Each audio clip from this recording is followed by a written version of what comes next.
अस्सलाम वालेकुम। आज के जो वीडियो का मकसद है वो एनसीएफ जो कि नेशनल करिकुलम फ्रेमवर्क, इसकी क्या गाइडलाइंस हैं जो कि हमारे जो स्कूल वाले हैं उनको कैसे फॉलो करना है, और हमारे पेरेंट्स को स्पेशली ये देखना चाहिए और पढ़ना चाहिए। इसमें बहुत सारी ऐसी गाइडलाइंस दी गई है जिससे हम बेटर वे में अपने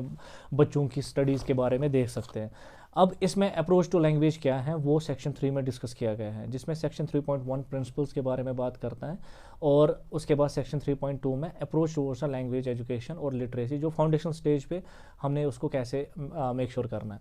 अब जब हम इसकी बात करते हैं, यहाँ पर अभी कश्मीर की मैं बात करूँ, मेनली 3 लैंग्वेज प्रिवेलिंग है ज़्यादातर जो बोली जाती है। First is our mother tongue, that is Kashmiri. Second, अगर आप देखेंगे अमूमन जो मैक्सिमम जगहों पर बोली जाती है, स्कूलों में बोली जाती हैं, बच्चे आपस में बोलते हैं, जो ऑफिशियल लैंग्वेज भी अभी कुछ टाइम पहले तक सोल ऑफिशियल लैंग्वेज होती थी वो उर्दू है, और इसके अलावा हमारा इंग्लिश है। ये 3 लैंग्वेज पे कंपैरेटिवली ज़्यादा फोकस है। अब जो अभी रिसेंटली कमेटी तश्कील दी गई है जिसमें मेंबर साहिबान उस पर डिस्कस कर रहे हैं, और मे बी बाई 20 फरवरी वो उनके आउटकम्स भी आएंगे regarding integration of Hindi as a subject from class 1 to 10। तो यहाँ पर मैं अपनी एक राय इस वीडियो की वसादत से उन तक पहुँचाना चाहता हूँ कि प्लीज़ जब भी आप लैंग्वेज के बारे में डिस्कस करें, चूँकि आप एनसीएफ में वाकई बिल्कुल सही तरीके से कहते हैं कि अगर हम बच्चे को मीडियम ऑफ इंस्ट्रक्शन उसकी फैमिलियर लैंग्वेज रखते हैं तो उसकी अंडरस्टैंडिंग कंपैरेटिवली बेटर रहती हैं, और साथ साथ में जो वो नई कोई लैंग्वेज सीखने में उसका टाइम वेस्ट हो जाएगा, इतने टाइम में उसके जो क्रिएटिव स्किल्स हैं और जो डिफरेंट स्किल्स हैं वो डेवलप हो जाएंगे, जो कि बिल्कुल सही है। और अगर दूसरी कोई लैंग्वेज हम उनको अभी आज की डेट में मैंडेट कर दे, I am talking about making it mandatory,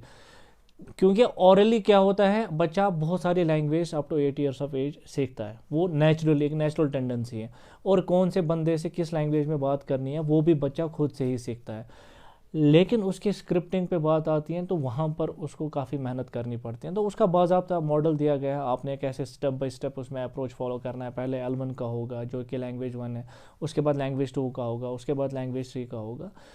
उसके बाद जो एक्स्ट्रा एड ऑन लैंग्वेज जिसको हम मल्टीलिंगुअल बोलते हैं, तो काफ़ी सारी लैंग्वेज की इन्फॉर्मेशन हमारे बच्चों तक पहुंच सकती हैं। लेकिन ये सारी चीज़ें स्टेप बाय स्टेप जो अपने जो लैंग्वेज 3 लैंग्वेज का फॉर्मूला है उसके बाद ही होंगी। तो मेरी गुजारिश रहेगी जो इस कमेटी के मेंबरान हैं, तो प्लीज़ आप इस बारे में गौर कीजिएगा कि आप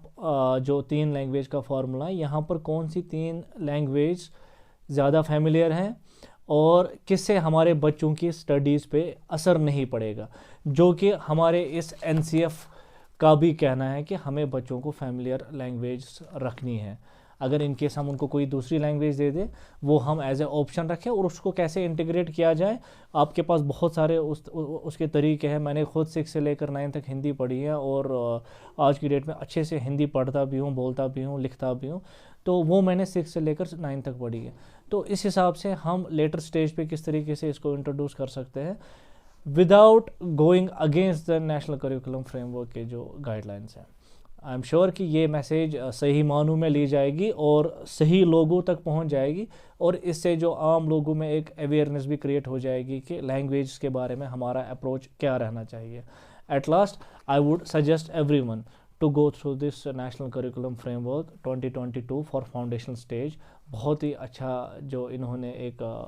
गाइडलाइन प्रिपेयर करा है, जिससे कि हमारे बच्चों की प्रॉपर वे में हम गाइडेंस कर सकते हैं। Thank you so much, take care.